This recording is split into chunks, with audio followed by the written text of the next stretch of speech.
All right, good morning, everybody.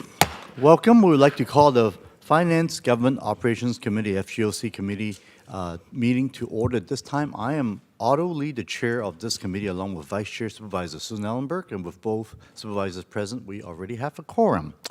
And then moving on to our agenda, item number 2, public comment, which is an area reserved for members of the public to address this committee on any items not on this agenda. And anybody who would like to speak may not be speaking on those items not on the agenda should now request to speak at this time. Cynthia, our clerk, would you please let us know how many speakers we have for the public comment today? Sure. We currently do not have members in chambers. However, we do have one speaker on Zoom. Okay, good. Since give it a couple more seconds. Still one speaker, right? Still holding at one.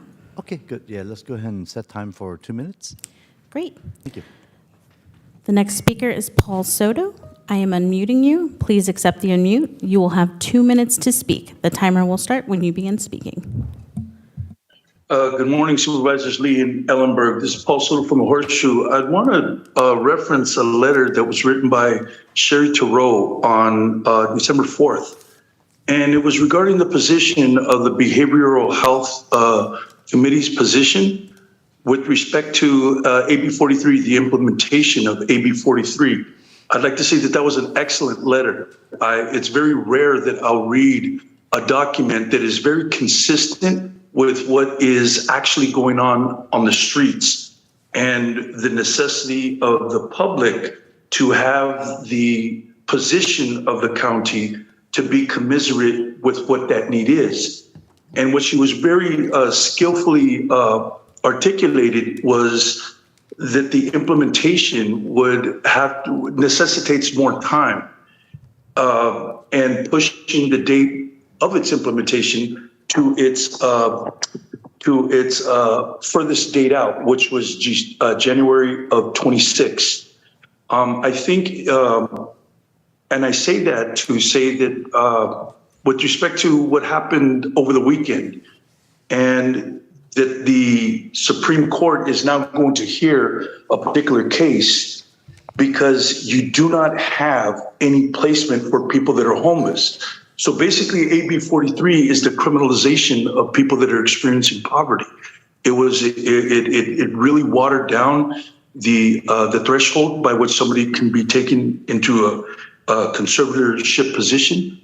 And I think that what her letter stated kind of was reinforced by what the Supreme Court had decided over the weekend, and that is to hear that particular case, because it's really about not criminalizing people that are experiencing poverty or drug addiction or homelessness on the streets of our county. Thank you.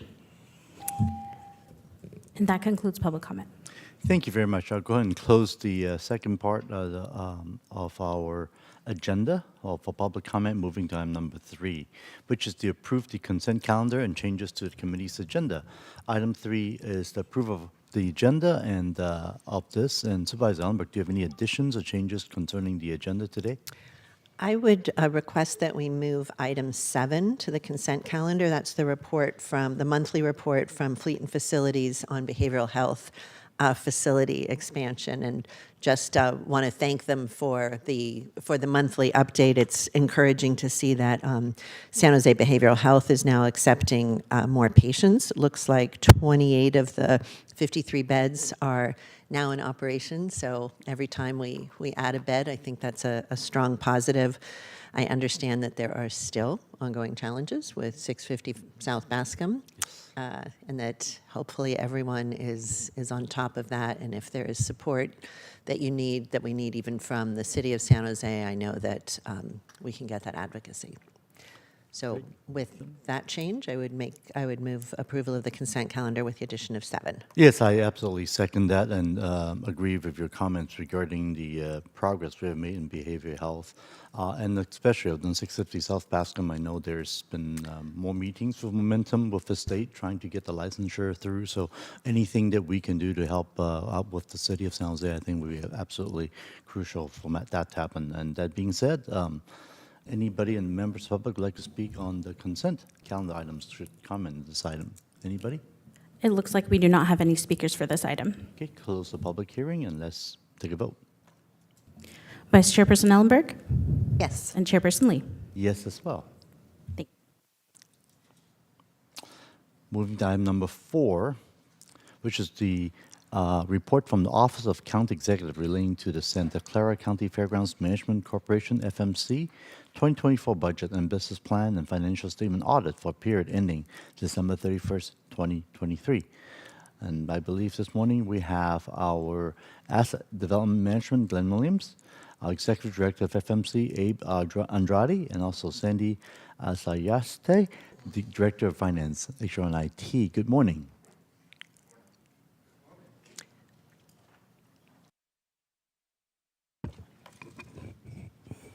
Actually, we don't have any need to go through a presentation. I'm happy to go straight to questions. If there's anything else you want to add, Abe or Glenn? Turn your mic on, please. Is that better? Yes, much better. Wonderful, thank you. Just for the benefit of the audience, anyone who's uninformed, the county has a 20-year contract with Fairgrounds Management Corporation, FMC, to manage the day-to-day operations of the county fairgrounds. Part of that contract requires that annually they report to the board on a budget and business plan for the upcoming year. This is in compliance with that request for 2024. As you said, we have 2 members from FMC here to be able to answer any questions that you may have. We're happy to answer anything and discuss any part of that that you would like. The attachments are both the budget and business plan, which was approved by the FMC board earlier in November, and the 2022 audit, which was approved without exceptions also in December. Okay, thank you very much, Glenn. Actually, before I ask any questions or supervisor Ellenberg, do you mind if I go to public hearing first? Please do. Sure. Anybody in public like to speak on this item? We do have one speaker on Zoom. Okay, great. Let's go ahead and let that happen for 2 minutes. Perfect. Our next speaker is Paul Soto. I'm unmuting you. Please accept the unmute. You will have 2 minutes to speak. Yes, Paul Soto from the Horseshoe. There was a meeting a couple weeks ago, city council meeting, and a representative of the earthquakes had showed up, and he talked about the amount of hours that are going to be allocated to the public to have, free use of the facility. Those hours were extremely low. I can't quote them right now, but that was an issue. There was a point of contention that was raised by Councilman Jimenez. And when I started listening to the conversation, it was like, well, wait a minute, man. If we're investing all this money from the county and the city, and we're going to sponsor and allow they're going to have like 10 fields there. The amount of time that they were allocating for the public, for kids in the community to access the facility was extremely low. After that, they're going to charge. So there's an equity issue here that really needs to be specifically addressed. That's number one. Number two is the type of a turf that's going to be used. This is going to be like just a bunch of plastics. It's artificial turf.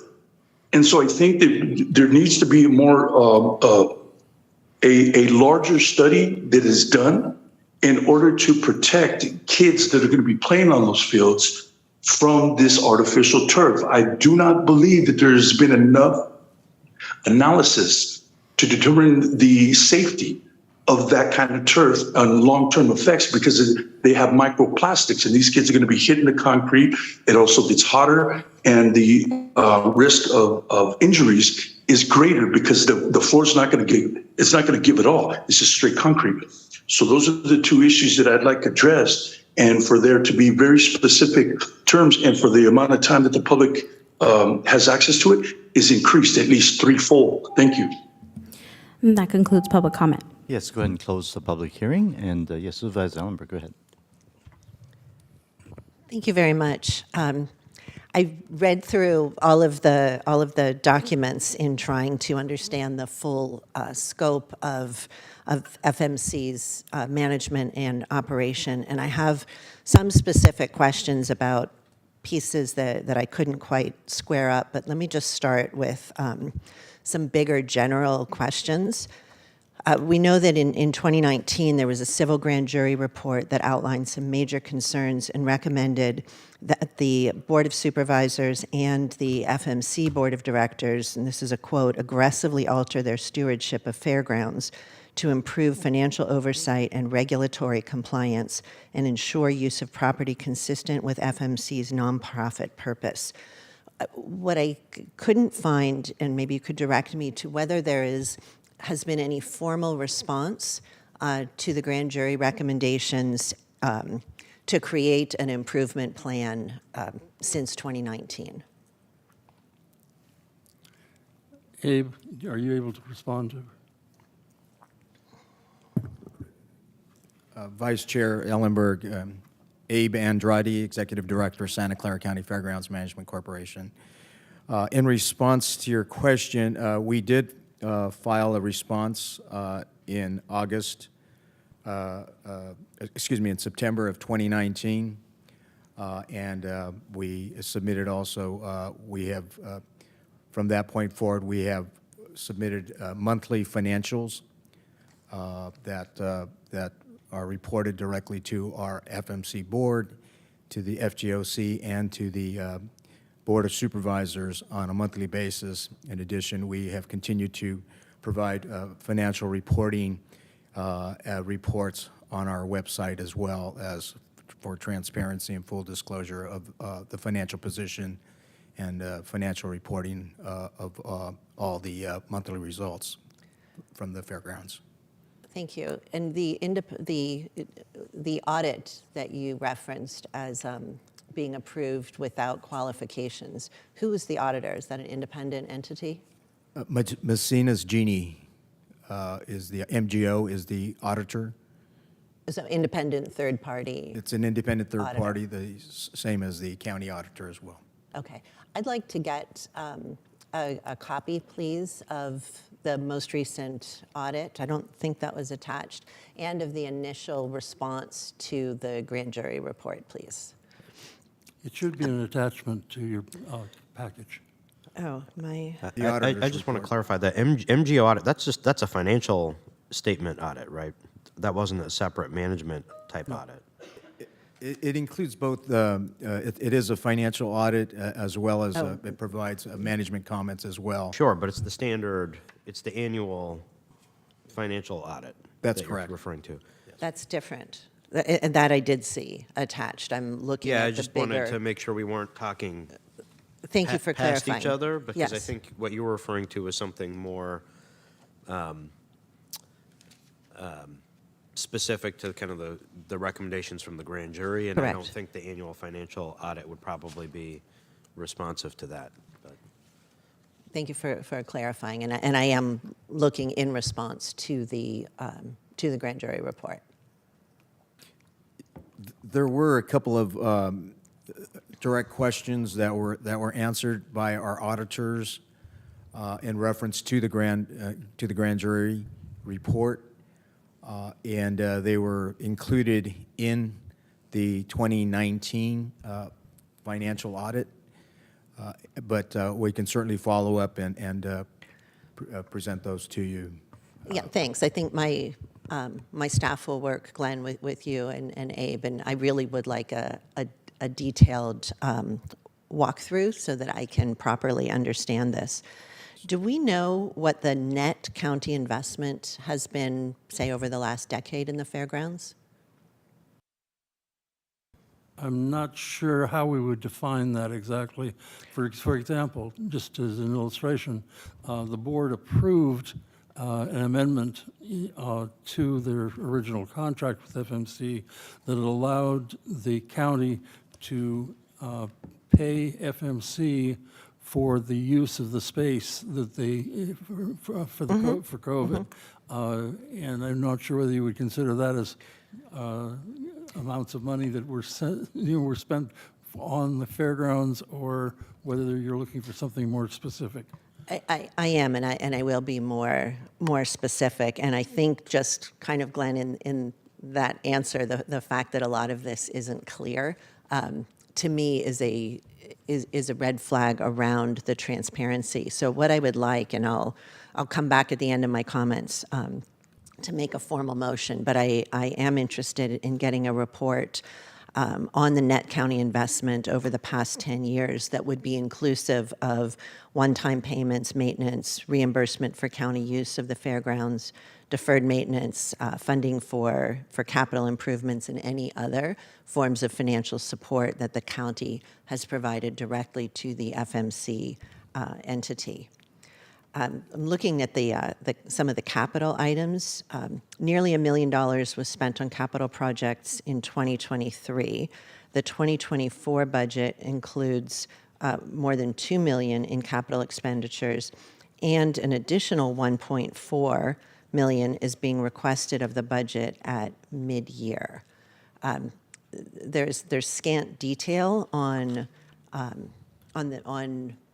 those projects, what the expected return is on the investments and how they fit into any kind of long-term redevelopment plan. We know that we finally have got some real exciting prospects with San Jose State, with cricket, with the earthquakes, maybe with baseball, and I really want to understand investments that we're making now and how that would impact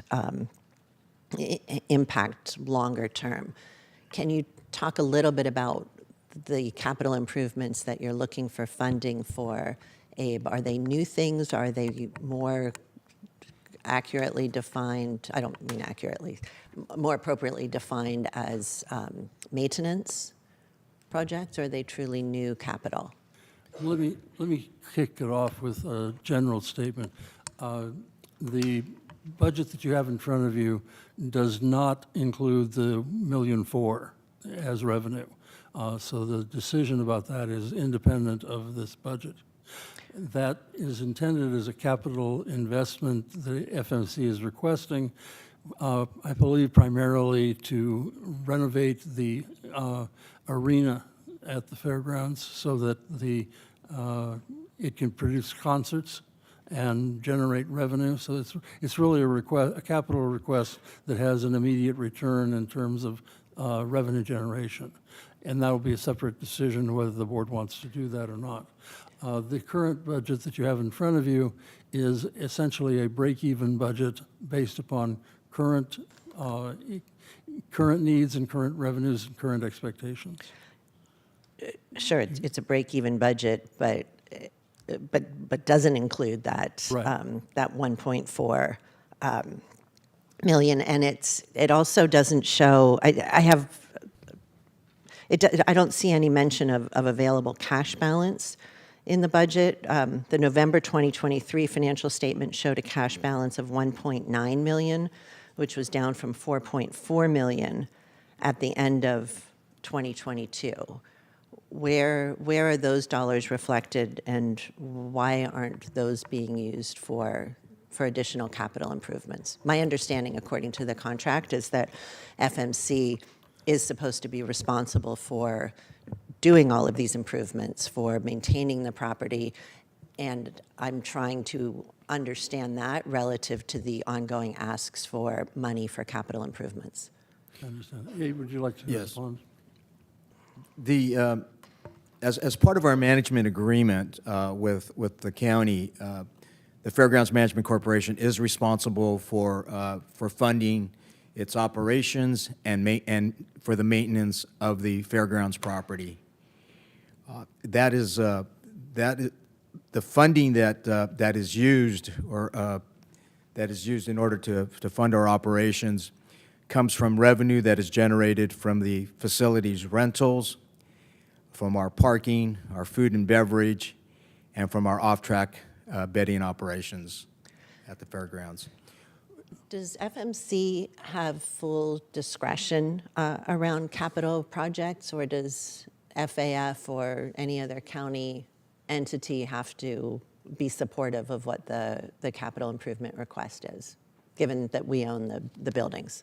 The county / FAF does get involved and is certainly apprised of any capital improvements that are made on the facilities. it goes through an approval process before anything is taken on. Okay. Or any projects are brought forward.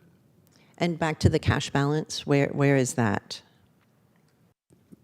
It's in the November 2023 financial statement, but not in the budget. Did we include a balance sheet in our balance sheet?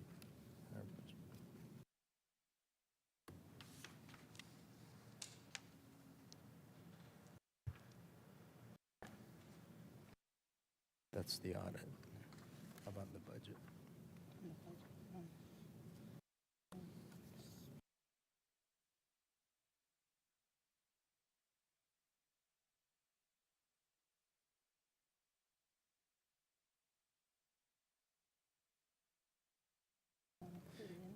We, it doesn't appear that the balance sheet was included in the budget package, but we certainly can provide that to you. Is it standard financial practice to include available cash in a budget? Well, we have it in our monthly financial reports, Right. as well as our annual financial audits, and we usually submit those together when we submit a budget to the board. There's also $2 million in capital expenditures outlined in Exhibit A9. Does that show up anywhere in the list of expenses in the 2024 budget, or is that an additional $2 million in expenses on top of the 11.6 million in expenses that are shown on A2, which is showing the break-even budget? Do you have that?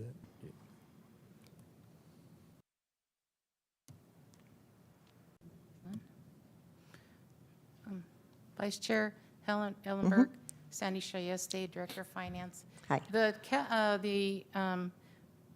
On that special exhibit A9, the capital expenditures is an estimate of what we would be able to fund if the funds are available. So they're not contemplated in the budget and won't be undertaken if additional funds outside of the current budget are not made available. That's correct. Is that an accurate statement? Okay. Walk me through the depreciation and amortization expenses. What assets is FMC depreciating? Again, my understanding is that the county owns all of the buildings and infrastructure. Go ahead and answer that. Those would be the depreciation or amortization is part of the, there was in 2023 some improvements to the restrooms, and then there was also equipment that was purchased that was needed to be replaced. So all of those items are capitalized depending on the useful life of those assets. Who is the owner of the assets? The owner, it would be the county. So why would FMC take depreciation?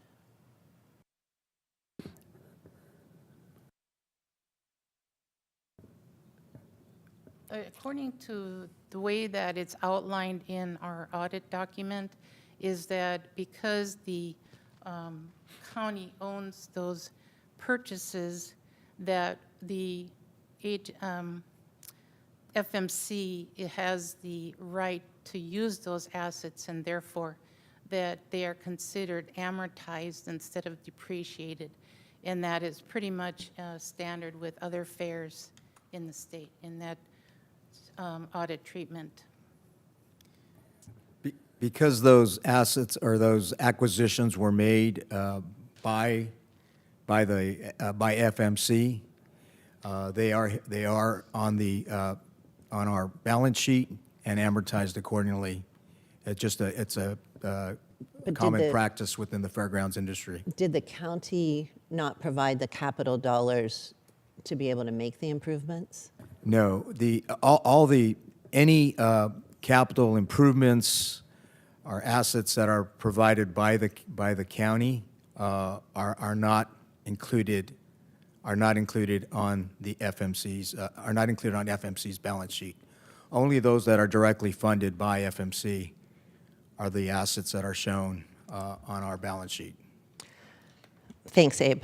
I'm going to hold additional questions because I've requested a meeting to really go through this in detail.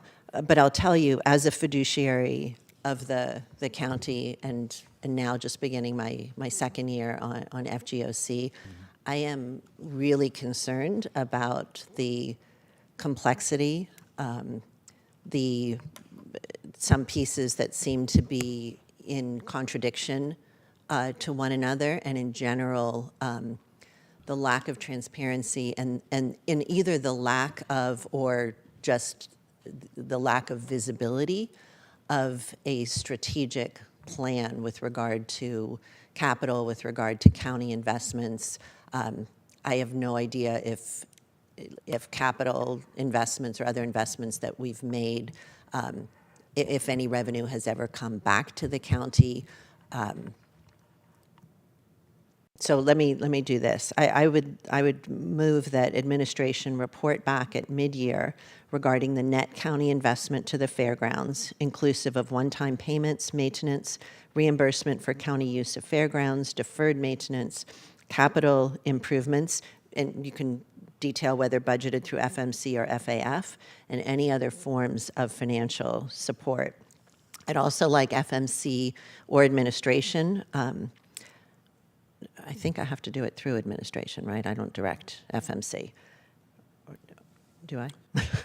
Well, FMC is a separate entity, but the board does have fiduciary oversight, given that the board appoints its board and it's a component unit of the county. Okay, then I'm going to ask both FMC and administration to report back at mid-year with additional details on fairgrounds capital planning and maintenance plan over the next 10 years.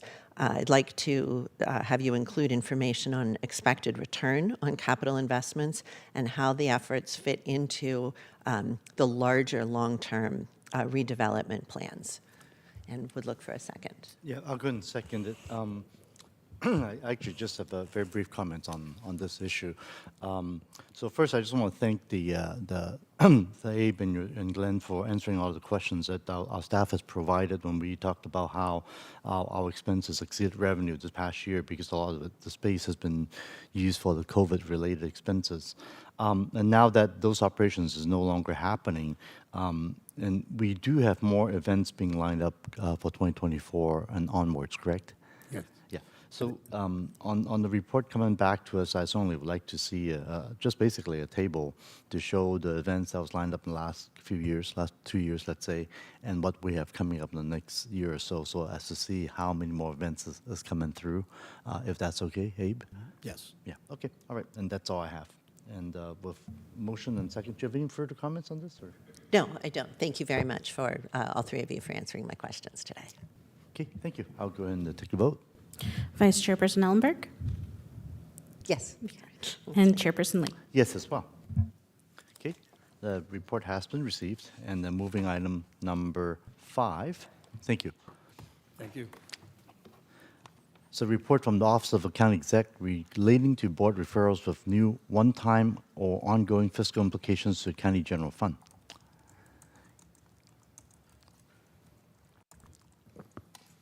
Good morning. Good morning. Chair and Vice Chair, Greg Ituria, County Budget Director. And included in your packet is a working document of a list of board referrals approved by the board from the beginning of this fiscal year through December, where there's anticipated impact to the current budget. And as requested by this committee at the last meeting, asked for wherever we're at in that compilation. This is where we're at.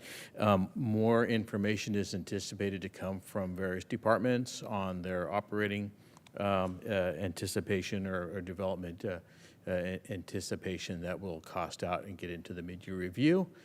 But nonetheless, I think this gives a sense of what that list could look like, and hopefully that's helpful at this juncture. Happy to help with any questions that the committee may have. Thank you. First, do we have any public comment on this? We do have one speaker on Zoom. Okay, let's go ahead and do 2 minutes. Great. The next speaker is Paul Soto. I am unmuting you. Please accept the unmute. You will have 2 minutes.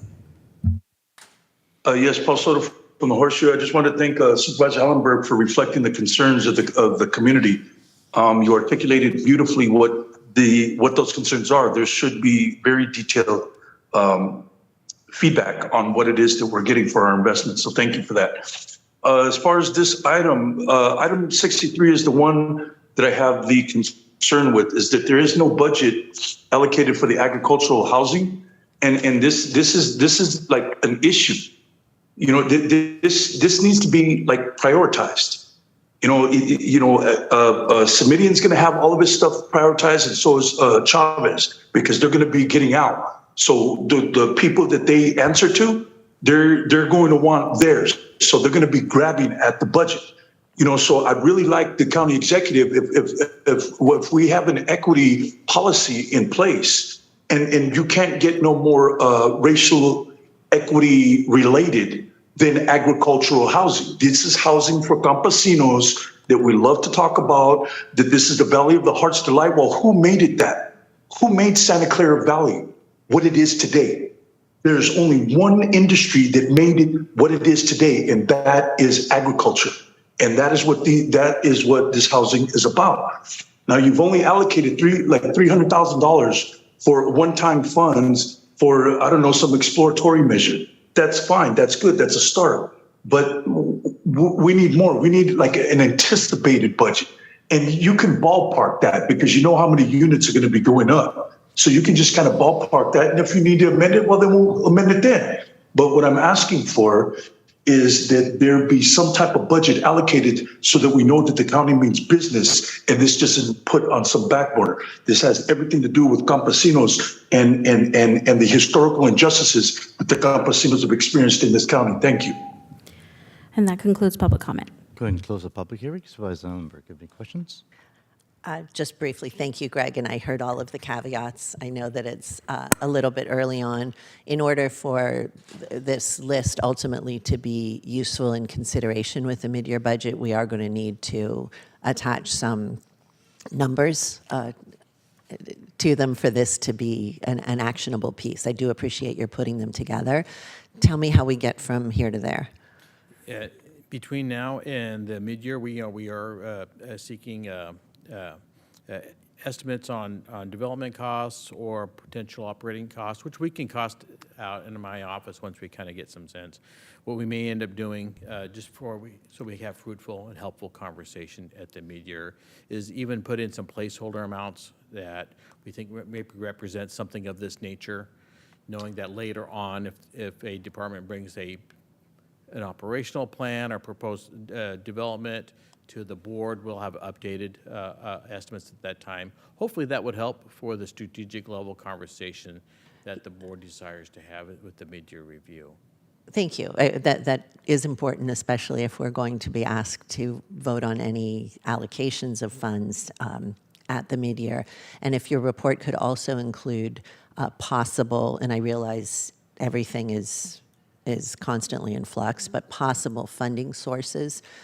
Do we know that maybe there's state funding available or federal or some other particular fund would be really helpful. So thank you for putting this together.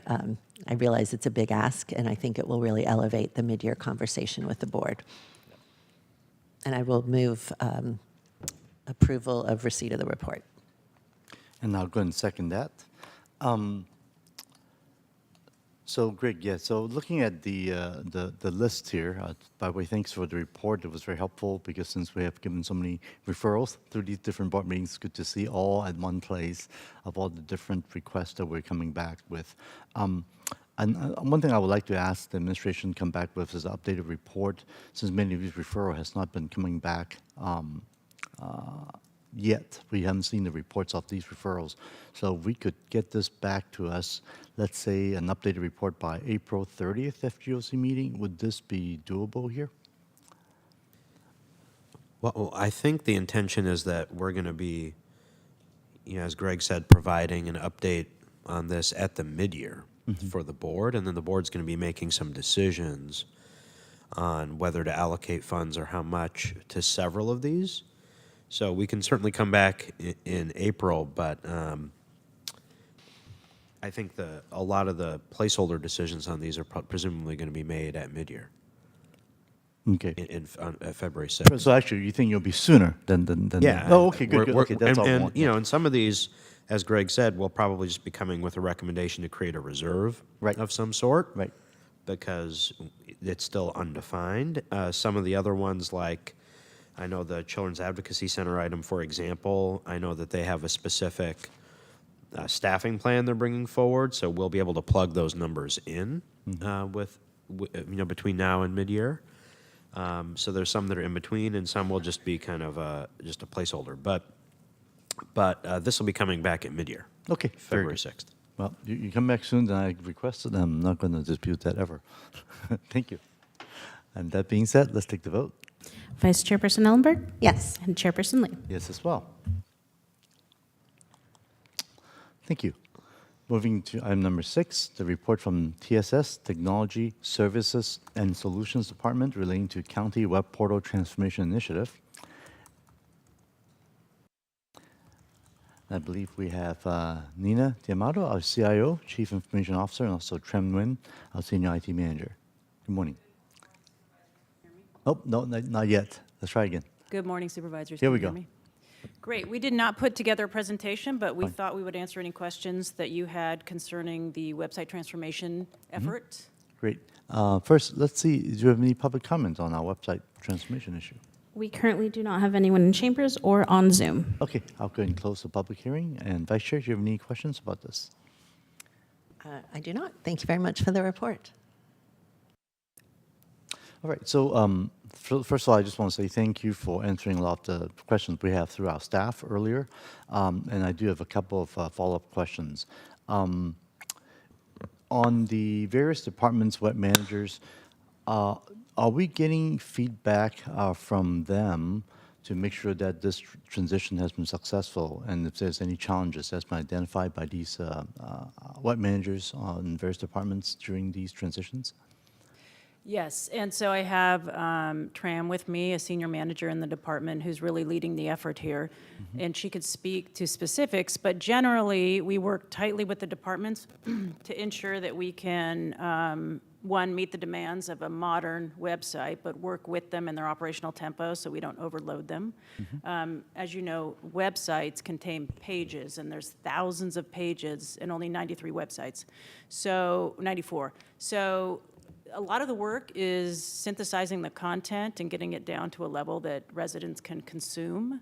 So by my evaluation, they are working very closely with them and working with the departments. For example, just last week, we transitioned ROV because we all know that the election's about to kick off, the national election, so we want to make sure they are exactly where they need to be to focus on their operations and let the website convey to the voters and the residents where things need to be. So we take everything into consideration, but if you're hearing something, we'd love to know. But Taram, do you want to comment on that? Yeah, and I would like to add that we do work with closely what's called the Web Business Champions. They are the representative of each department, and through our team, small but mighty, we try to provide opportunities for them to provide feedback along with requested features that can evolve the platform towards the future.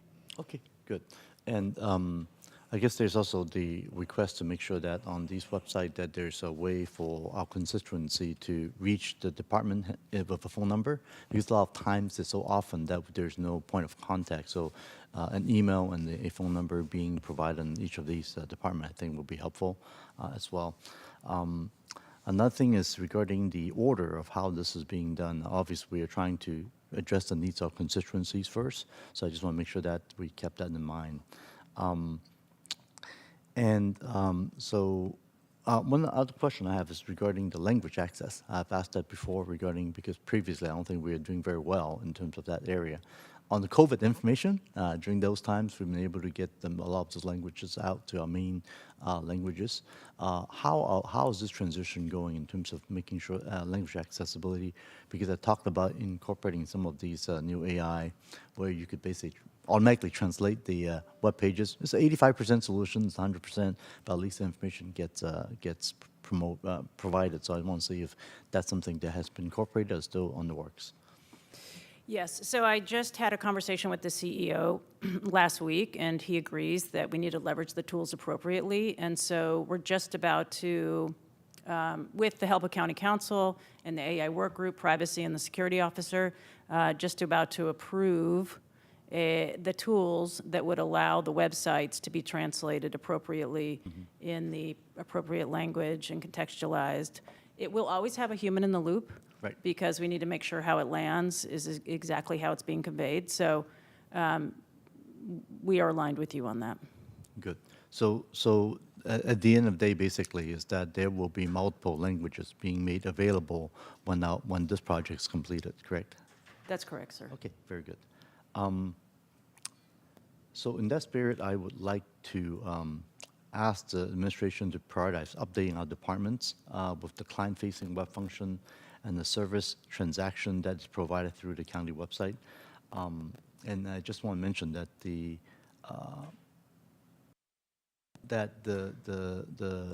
examples we have talked about, like some of the places like the Department of Tax and Collections or the Office of the County Clerk Recorder, since those specifically are departments that are basically all of our residents have to come see us. You have to pay your taxes, and you have to get your birth and death on those types of certificates, marriage certificates on that, and so having those being made thoroughly available and online will be so important. So I would like to make that a motion, if that's acceptable to the Happy to Chair. second that. Okay. And if I could just add a comment. Yes, go ahead. I just want to commend TSS staff. The legislature last year passed a bill to require governmental entities to move to .gov domains. I forget the exact deadline in the bill. It's several years out, but we're obviously ahead of that. You know, we were way ahead of that legislation. It's clearly been a multi-year effort. It's a huge, huge lift. I mean, just the COVID-19 page alone has thousands and thousands of pages of content and archival information and other things, and that's true for so many of our departments. So it's an incredible lift on the part of the departments, who also need to refresh and update content. It's a great opportunity for departments to look at the content that they have and also prune content so that we're not just having all sorts of random stuff sitting out there that's not necessarily helpful. But a huge effort on the part of TSS, and appreciate it, and feel like it's the new portal looks really nice. So Great. Good job. I just want to quickly, as Yes, county, please. Assistant County Counsel, the deadline under the law was January 1st, 2029, so we're well ahead of that. And also want to commend Nina and her staff for, you were looking for feedback from user departments, and one of the websites that was updated was the County Whistleblower Program, which is run through the Office of the County Council, and it was a very collaborative, fast-paced, but collaborative effort, and it got through, and it works. Okay, very good. Any questions? Yes, just make sure the motion clarifies that it does prioritize updating departments having the client-facing web function as some of the earlier ones that we should get this taken care of. It'll be appreciated. And the supervisors' websites, please. Those are done. Yeah, that's true. Right. All right. Great. Seeing no further comments, let's take a vote. Vice Chairperson Ellenberg? Yes. And Chairperson Lee? Yes, as well. Thank you. Thank you. Item number 7 is being put on consent, so we move to item number 8, which is a report from the Office of County Executive and Facilities and Fleet Department relating to its capital project matrix, including standardized metrics and potential projects for a general obligation bond under ACA 1. And we've got Greg, our County Budget Director again. Go ahead. Yeah, good morning. Again, Morning. this is Greg Ituria, County Budget Director. And included in your packet, at the request of this committee, is a template for consideration for a matrix for future reporting back to the FGOC. The request was to try to come up with some kind of a template that's not got so much detail that it's overwhelming and unwieldy for strategic conversation, but it contains the most pertinent information, what we heard from the committee, such as what's the current budget, what's the anticipated amount of additional funding, if any, what stage is a project in, is it in design, is it in construction, and whatnot. And then the last a bit of information that was requested, or if we think some of these projects could be eligible for a general obligation bond at the lower threshold if ACA is adopted by the electorate in November. Which ones do we preliminarily think that could be eligible? So we've got all that in a matrix. Hopefully that's what the committee's looking for not so much detail, it's unwieldy, but it's enough for strategic conversation. And at this point, asking to see if this is, would work for regular reporting back to the committee. Thank you, Greg. Anybody in public like to speak on this one? We do have one member of the public on Zoom. Yes, go ahead. 2 minutes. Great. The next speaker is Paul Soto. I am unmuting you. Please accept the unmute. You will have 2 minutes. Thank you, Paul Soto from the Horseshoe. Part of the capital budgets has to do with parks, county parks. And what I've been able to be successful in doing, myself and Preservation Action Council, is to have racial equity instituted within the context of Historical Heritage Commission. And so now with that being said, and that they recognize that there needs to be an acknowledgement of racial equity because of the historical neglect of the Chicano lowrider and farm workers movement, that it's necessarily going to involve parks. I'm working on right now getting Hellier Park designated as a historical landmark in the county because of the lowrider movement, the lowrider movement and the Chicano movement history associated with it. The first couple of years of Lowrider Magazine, the photographers were taking pictures there at that park. And that is what accelerated the interest within the lowrider communities because of those photographs. And they all have to do with Hellier Park. So I'm saying this in the interest of being proactive in ensuring that at least the county is cognizant of the fact that racial equity is going to start being implemented within the historical heritage commissions. And what that is necessarily going to mean is a budget allocation. And I mean, with Lowrider and the kind of momentum that I'm being able to build around that, I mean, Lowrider Magazine is interested. There's a lot of people in the lowrider community all along the Southwest that are interested in establishing Hellier Park as a historical landmark because of its association and the first few issues of Lowrider Magazine being shot there at that park. So I was just wanting to be, like I said. That concludes public comment. Thank you. Go ahead and close the public hearing. Vice Chair, you have any questions? Thank you. And thanks again, Greg. Can you tell me a little bit about the strategy to evaluate and prioritize projects?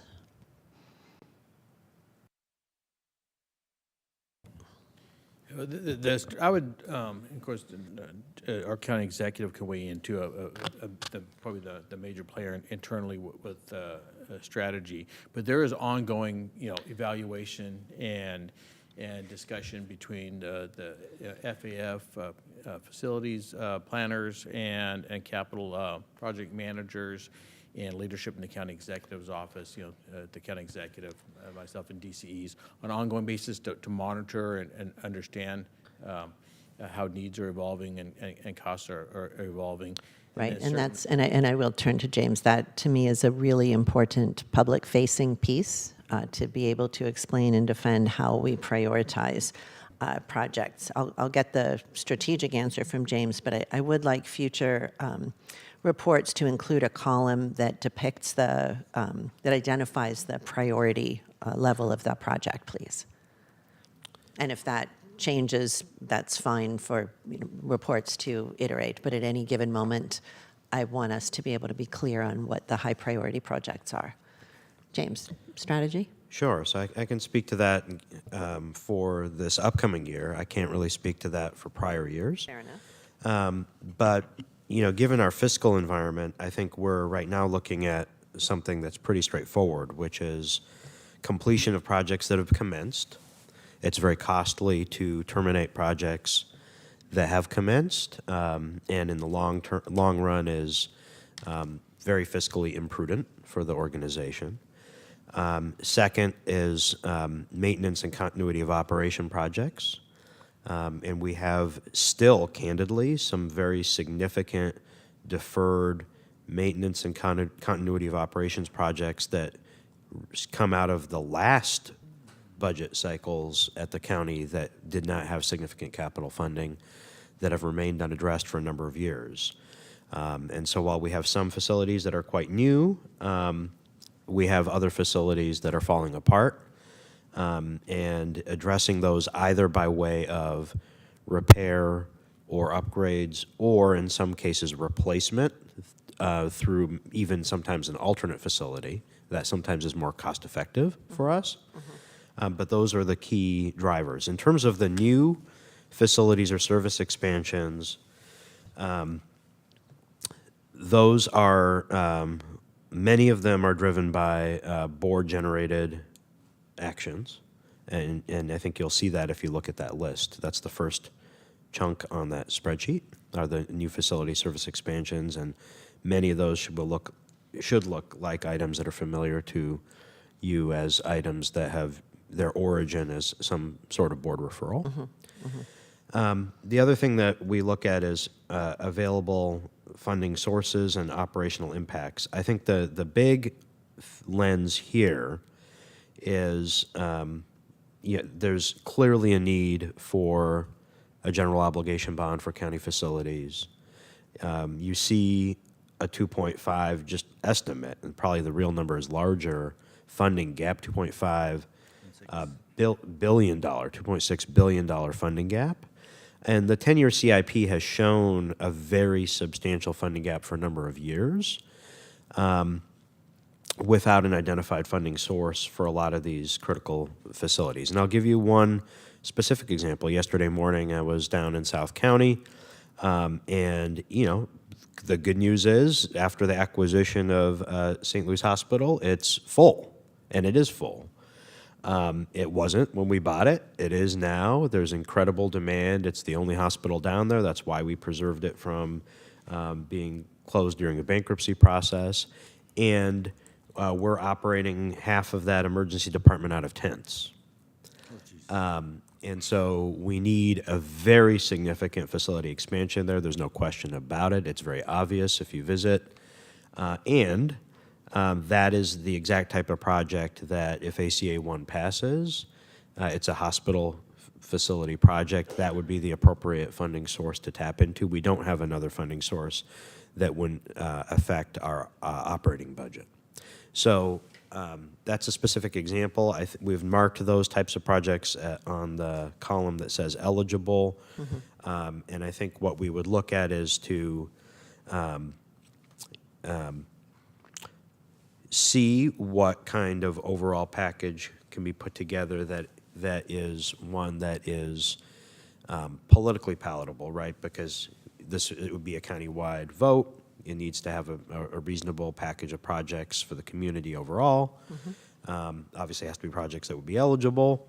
And that's the kind of work that we're doing now, which is very different. The county hasn't had its own GEO bond. We obviously had the housing bond, but that was not for county facilities. We haven't had a county facility bond since 2008. And so that's not work that current staff have worked on at the county. So that's a new kind of stream of work that we've launched with this new administration. So I hope that's helpful in kind of how the buckets through which we're thinking about how to organize this. Extremely so. Thank you very much. That's all. Okay, thank you. James, first question first is, what exactly would you think the timeline would be in terms of putting this to the voters? Do you think this will happen in 24, or you think it'll be later? We decide when that happens. Yeah, I mean, I think that's a question. I think it's a question for the board. I'll say, I'll share my kind of thoughts on that. So you're thinking Yeah. behind it, yeah. So obviously ACA 1 will be on the ballot in November of '24. So we can put something on the ballot that, it has retroactive effect, meaning that if you had something on the November '24 ballot and it passes, it applies to that item. So it was written that way. So we do have the ability to put something on the November '24 ballot. That would, of course, have the huge advantage of giving us resources to start tackling some of these very important projects sooner. And since we're talking about capital projects, it'll be years to completion anyway. So in going back to the example I just gave, there's obviously a current need. It's a very expensive type of project.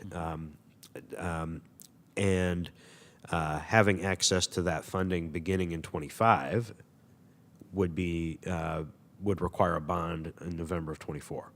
However, that would require the non-county side of the house, so to speak, to be in a position to run a campaign for that, for November of '24. And that's not a question I can answer. What I can tell you is if there's interest on the part of the board in having a package for '24, I think we have marquee projects that are really important to this community's well-being that we can talk about publicly about why they're so critical and why they're critical now. And we could, I think, do that for November of '24. It's just a question of whether the board is ready to do that and whether there's a campaign arm that's ready to take on the campaign piece for that. So if we were- Otherwise, we're looking at, I believe, probably November of '26. Right, exactly. It'll be at least another couple of years. Yes. If this were the case. So if we are trying to make it to the November '24 ballot, what's our deadline in terms of getting this past this board as vote and getting into the If I'm remembering my dates right, the deadline, the legal deadline is going to be in August. We can find out the exact date, but it's going to be in August to put something on the ballot. Right. Realistically, I would think we would want to have a package of things in front of the full board in June, and we could do that if there's interest, and do the other groundwork if there's interest. So I guess I'd be interested in feedback from this committee on whether we should do some of the preliminary steps necessary to be in a position. There's obviously a bunch of different things Right. that we would need to do. So that's an item where I'd be interested in feedback from. Are you looking for a motion today from this committee? Not to do that? not a motion per se, but I'd be interested in just hearing any feedback on whether you would like us to do some additional preliminary legwork. Yeah, I mean, at least for me, I think it makes sense for us to start the homework now. Whether or not this will be approved by this board is something that, five of us will have to decide on the dais. But until then, I think it's important for us to not miss the deadline. A lot of times, once you miss the date, like you said, it's 2 years later where you have a chance to do this. The need of what's been identified, I'm looking at the various funding gap, those red items. Most of it is to do with our health and hospital, especially St. Louis emergency department. That's certainly very disconcerting because, as you said, if there's half of our ED departments running out of tents in St. Louis, that's absolutely not sustainable. And then I actually do have one specific question. It's on the item on the Adolescent Psychiatric Facility and Behavioral Health Center, which currently identifies having $38 million gap currently still. Now, I know we're still building it right now, but based on this, if this does not get passed, technically this building will not be finished or will not be able to open.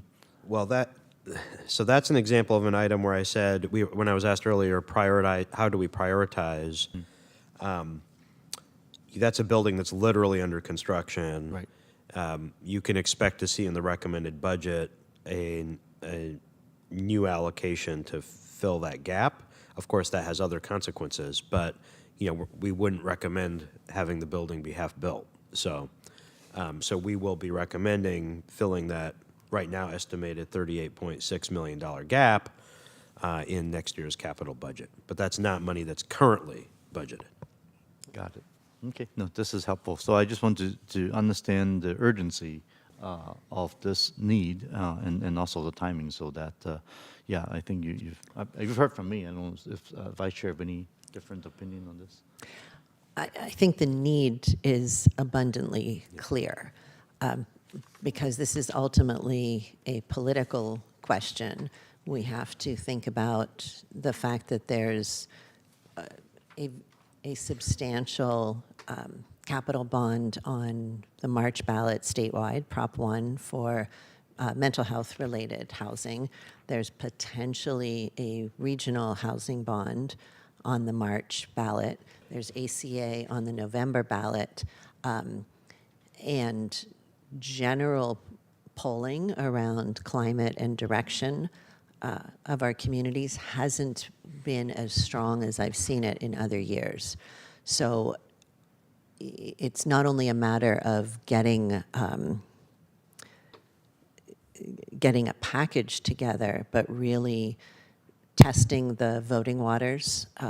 Polling would be a very important piece, and a partner. The county can't run a campaign, so who is sufficiently invested in this to be able to promote and run an effective campaign, because it's not something that would just happen by virtue of the Board of Supervisors putting it on the ballot. I would totally agree with those comments. I would say I think there's a piece of interrelationship, which is a geobond, unlike some other items. The way you would poll or test or evaluate or assess is very much related also on what kind of package you're building. Obviously, there's interplay there. Sure. Because we would be presenting specific sets of projects as types of categories of projects that would be at stake. And so in the 2008 bond, for example, that was specific to the seismic upgrades at VMC. That's how the whole campaign was run. That's what the bond was for. That's how it was packaged. And that's obviously what was done with it, which is why we have the gorgeous, new facility on that part of the VMC campus. And I say part because obviously there's many other pieces of the VMC campus that need significant capital upgrade. And so likewise here, we've preliminarily identified some of the eligible items, and I think if we were going to proceed further, we would want to look at, okay, which of these pieces are ones that are compelling, right, to the community, and how does that respond in this current macro political environment? Good. Well, thank you very much, James. And you've got our thoughts on this, and we'll move forward and see how much we can get together, and maybe this will actually end up on the ballot. All right. Thank you so much. And let's go ahead and take the vote. Would you like to do, oh, perfect. I didn't catch the motion or second for that. Do I have a motion? Move receipt of the report. Thank you. I'll second that. Vice Chairperson Ellenberg? Yes. And Chairperson Lee? Yes, as well. Thank you so much. Moving to item number 9, also a report from the Office of County Executive relating to the staff overtime and associated vacant positions in the Office of the Sheriff and the Probation Department. And Greg, you're still here. Thank you, Committee Chair. Again, Greg Ituria, County Budget Director. And before you is a report, one that was requested by the board to come to this committee regarding data for the past several years of staff overtime and vacant positions for the Office of the Sheriff and the Probation, with some analysis for that correlation, because there is a correlation as positions are vacant in these operations, they have posts to cover, and often overtime is used to cover those posts. Perhaps there's too much detail in this report, but took caution and provided much data. Hopefully, this is informative and helpful for overall context for these 24-hour type of operations, and happy to help with any questions the committee may have. Okay, thank you, Greg. Any public comment? Yes, we do have one member of the public on Zoom. Okay, 2 minutes, please. Perfect. Our next speaker is Paul Soto. Paul Soto, I am unmuting you. You will have 2 minutes. Yes, Paul Soto from the Horseshoe. I would ask that a little bit more scrutiny be paid to how the officers were navigated around the system and why the necessity for so much overtime. Because basically we had a gangster in there for the past 20, 30 years. That's who she was. She was a gangster. And so I don't trust the way that she positioned the deputies inside the jail. So I'm just asking that we be very cognizant of that, of the way that she structured the sheriff's department. That there's going to necessitate a deconstruction, and this is going to be one of the areas where that deconstruction element is going to have to occur, because the way that she stacked it and the way that she created that whole system was in her image. And obviously, we need to dismantle that image. We need to completely destroy that image, and we need to start anew so that the sheriff's department is more of a reflection of the public than it is of this gangster that we just got out of there. Thank you. And that concludes public comment. Great, thank you so much. Close the public hearing. Yes, Vice Chair, any questions on the overtime? Yeah, thank you. I know that this is such a tight budget season, and there are good arguments against any of the proposed reductions. I think we have done so much good work over the last year in investing in the sheriff's office, working in part to increase their safety, to increase the safety of people who are in custody, and to try to build less traumatic outcomes all around. And I'm of course concerned that a reduction in eligible staffing could really negatively impact operations and services that are available for individuals in custody and that keep our officers safe. So there's no ask in that. It's an observation right now of just some of the difficulty that the board is going to face at mid-year in making choices amongst really important needs with significant unintended and collateral consequences if we pull back. If I could just share a comment, administration very much agrees with the challenges and staffing needs, in particular on the custody side, given the work that's been done there and the consent decrees, and that's why the proposed departmental targets for the Custody Bureau are actually very, very low, much lower than the average, which resulted in, because we're talking about a lot of money, because it's a very big department, resulted in having to adjust other departments upwards to account for that. So it's a huge challenge. I think we're well aware of that challenge for the sheriff's office, and it's going to be a very difficult budget. Mm-hmm. But I wanted to just call out specifically that we, explicitly identified that as an area that didn't have the same potential ability to absorb a proportionate share of general fund impact.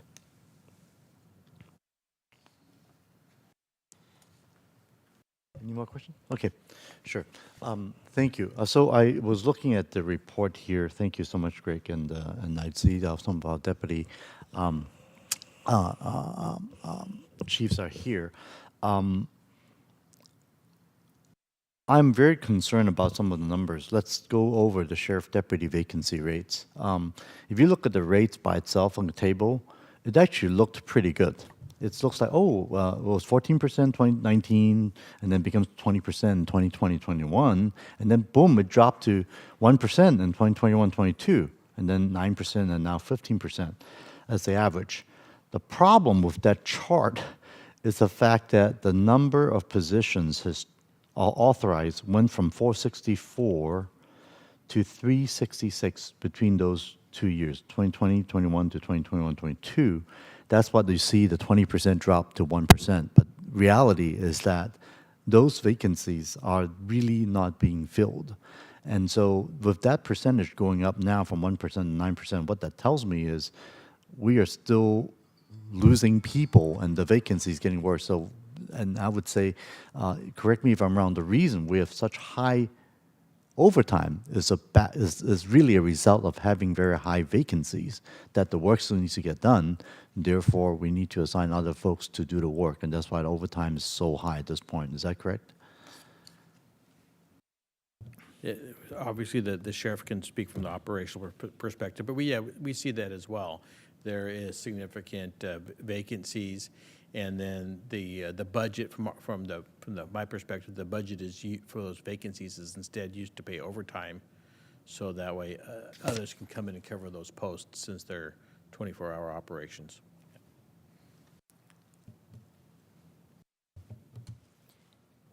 Good morning, members of the board. My name is Dalia Rodriguez. I'm the Assistant Sheriff assigned to Support Services. And yes, you are correct, Supervisor Lee. The vacancy rates are going up, and the overtime is definitely used to cover those vacancies. As a matter of fact, back in 2020, when we had the reductions, that was the year of COVID. So services were a little bit less because of the restrictions. However, now 2022, 2023, and now 2024, we're seeing a definite increase in the amount of services that are being requested, both for the court services as well as incoming calls for service and for civil services. Right, and during that time, there was a situation where we couldn't even open up our courtrooms because we didn't have enough deputies to staff the security desk, and we have to find alternate solution, right?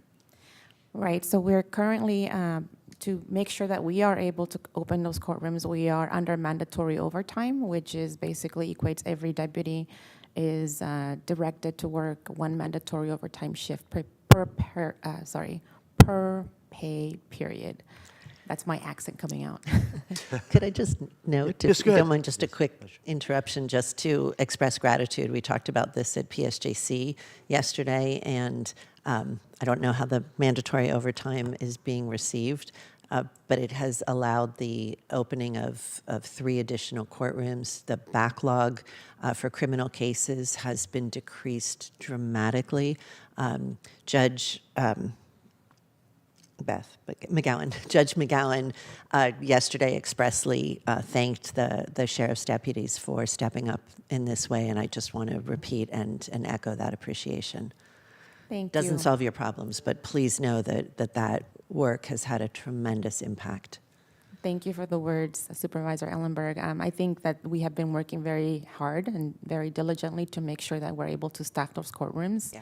And one of the priorities this year is really to focus on that mandatory overtime and see how we can continue to provide the work and then also lessen the amount of hours that we ask our deputies to work overtime. Absolutely. Thank you. Okay, and then the second thing I have is regarding the 17% sergeant, sheriff sergeant vacancy rate, right? 17% is like the largest percentage I've ever seen out of the last, I would say, 10 fiscal year. And this is even after the number of budget positions has been reduced. So this is probably the short of a sergeant position they've ever had for a long time. Is that correct? It is, however, we do have the ability to reduce a little bit on those positions simply because we do have we have positions that are in other assignments that are sergeant specific. So even though it does look a little bit higher, we can definitely make those adjustments to be more efficient and do the work with less number of sergeants. Right. And That makes sense. Right, and then this mandatory overtime also works with the sergeants as well? Is that something they Yes. have to do? Correct. So I'm just concerned about the sustainability of our people, basically, of how much you can just keep adding on to people's lives. This mandatory overtime is never great. I mean, some folks might be able to handle it based on their personal balance of family and whatnot, but not everybody can. And I'm concerned that I know we are doing much better now in terms of recruitment, right? Our classes are growing on our recruits, which is great. But one thing I'm concerned about is I know we have got the hiring freeze going on. How is that affecting the recruitment and also the lateral recruitment? Can you explain? So we just instituted the lateral recruitment that went live last week. If you are a follower of our Instagram or Facebook, you can see that we're actively doing the lateral hiring. It is a little bit of a process simply because we still have to go through the freeze committee to make sure that we're able to get those approved and fill those vacancies, but it is open and we are able to review the applications and start the process. And when you say start this process, you're talking about having the ability to offer this bonus for the lateral hire. This is a new program that we've been talking for 2 years now, practically, right? Yes. Okay, good. So I just want to make sure that, I know we have this hiring freeze, but if there's any issues regarding not able to get people on board, given how urgent some of these shortages is, I just want to make sure that you bring it back up to the board so we could try to expedite these processes. That make sense? Thank you, sir. Okay, all right. And then the other questions I have is regarding probation department.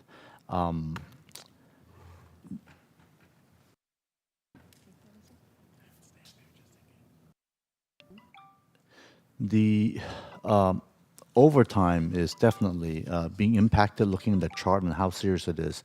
I'm just trying to find out, is there any way we could try to anticipate that and how we can make sure that our, oh, I'll let you sit down first, sorry.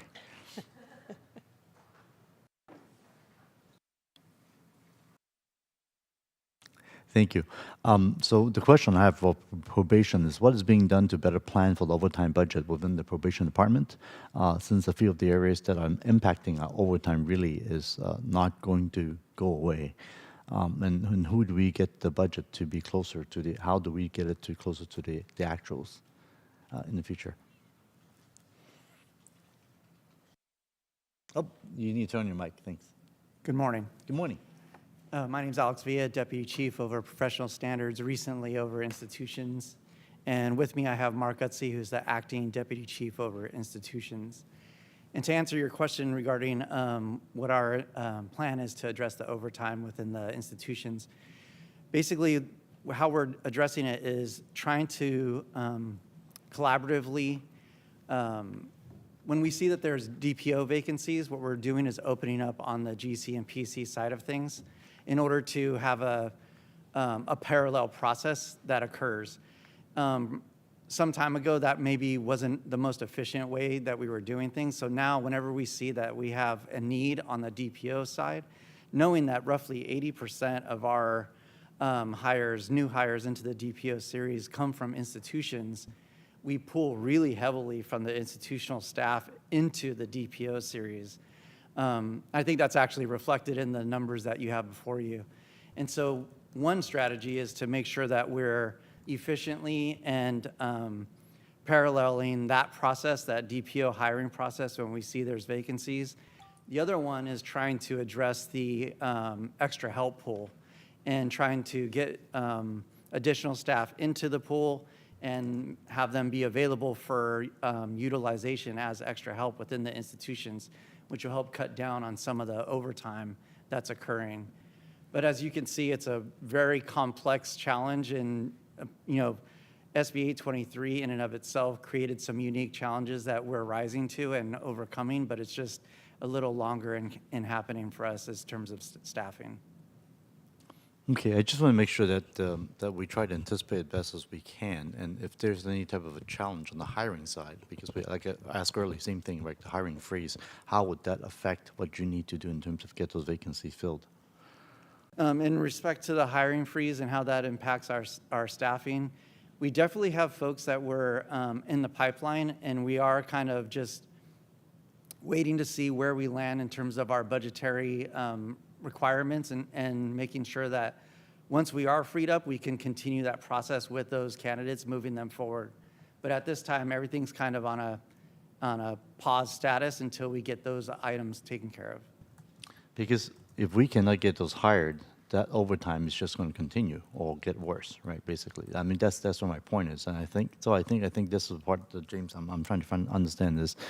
I understand the need of a hiring freeze of what was been done, but if it's in the department where you're now loading overtime onto people, we're paying at least 50% more per hour on those type of work, it seems like. So it is not really a good long-term sustainability solution.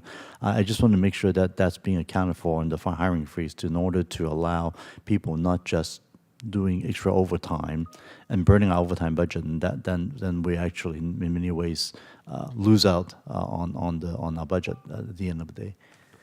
Yeah, I mean, we have a freeze exemption review process, and so we take that into account. And one of the things, specifically, we've been trying to ensure that we continue with hiring processes where there's especially long lead times, where there's academies involved. So, examples include probation, sheriff's office, custody, communications dispatchers, and others. So, there's been a lot of approvals of exemptions through the process. Good. So my point basically is just to make sure that these type of exemptions would be processed expeditiously so that good candidates don't hold, I mean, let's face it, people don't hold on forever waiting for the job, right? If there's another job in another county, another place, they would go, especially the good candidates. So I would just want to make sure that we don't delay it because of this freeze to have good candidates being hired on board sooner than later. So that's all I have. Thank you. And do you have a motion to receive the report? So moved. Now, can second that? All right, Vice Chairperson Ellenberg? Yes. And Chairperson Lee? Yes, as well. Thank you very much. And moving to item number 9. Item 10. Oh, sorry, number 9. Yes, that's right, number 10.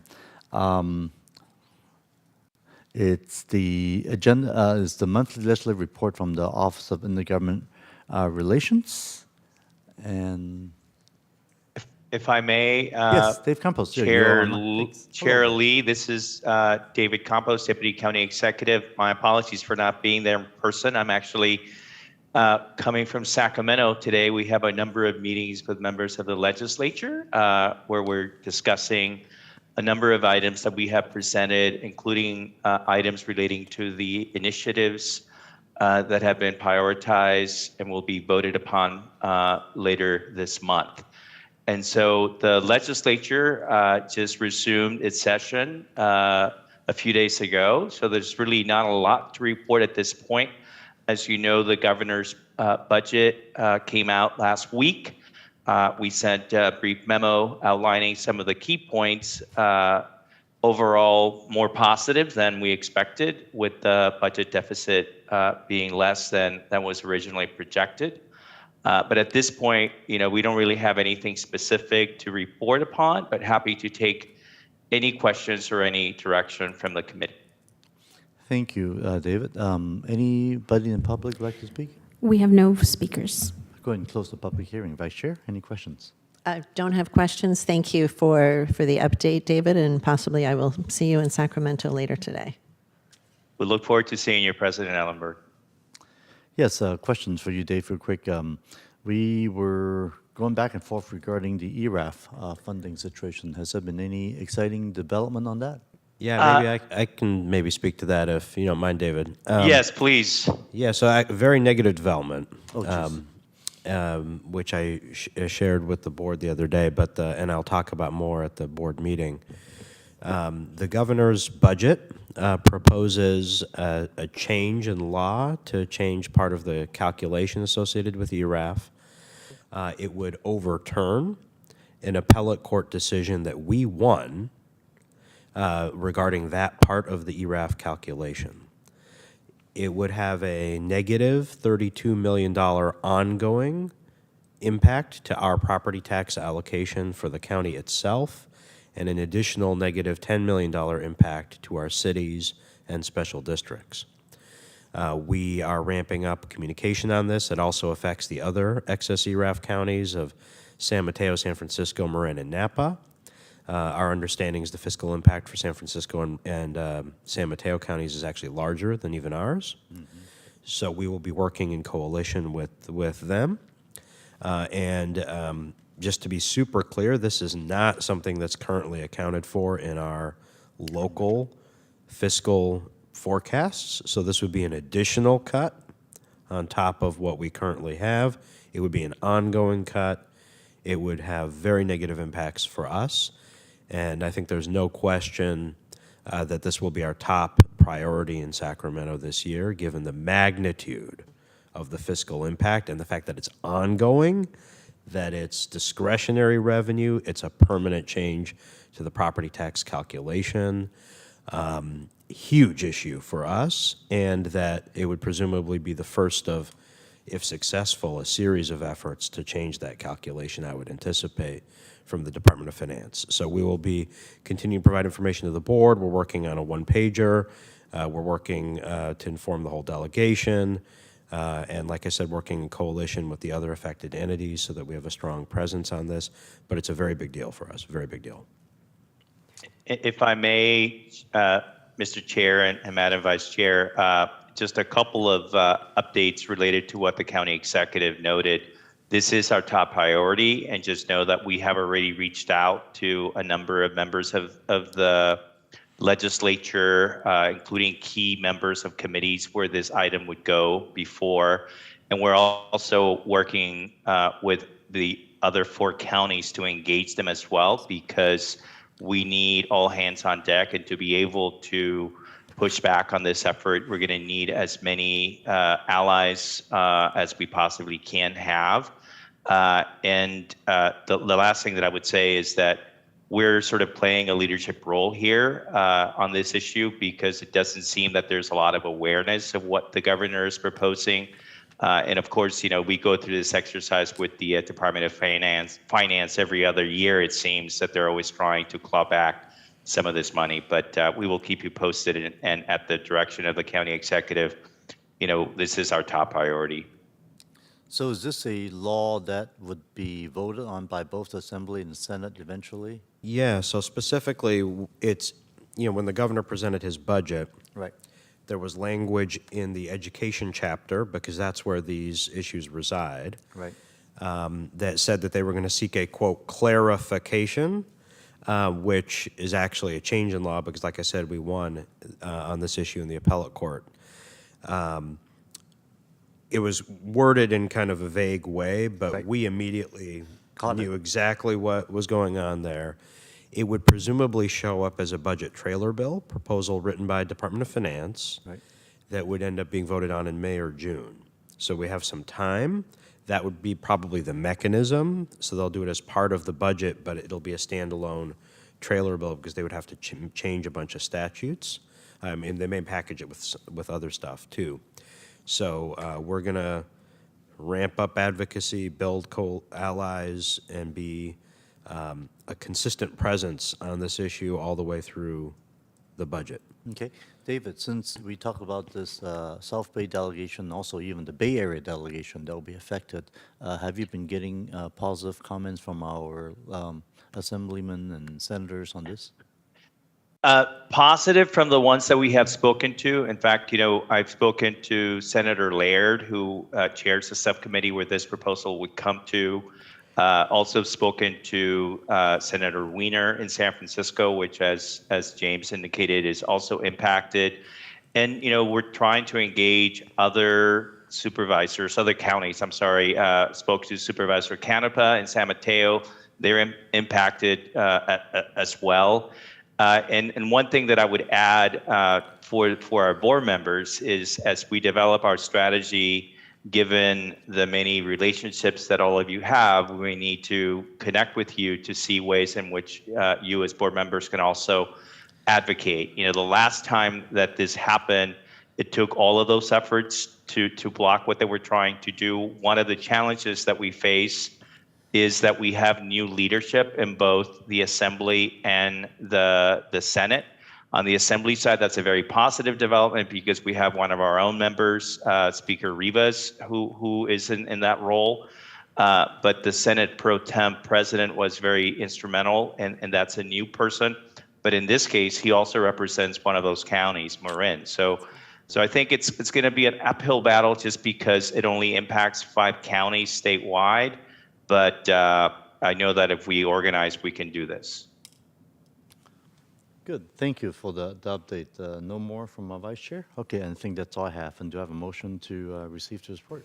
So moved. I'll go and second that. Vice Chairperson Ellenberg? Yes. And Chairperson Lee?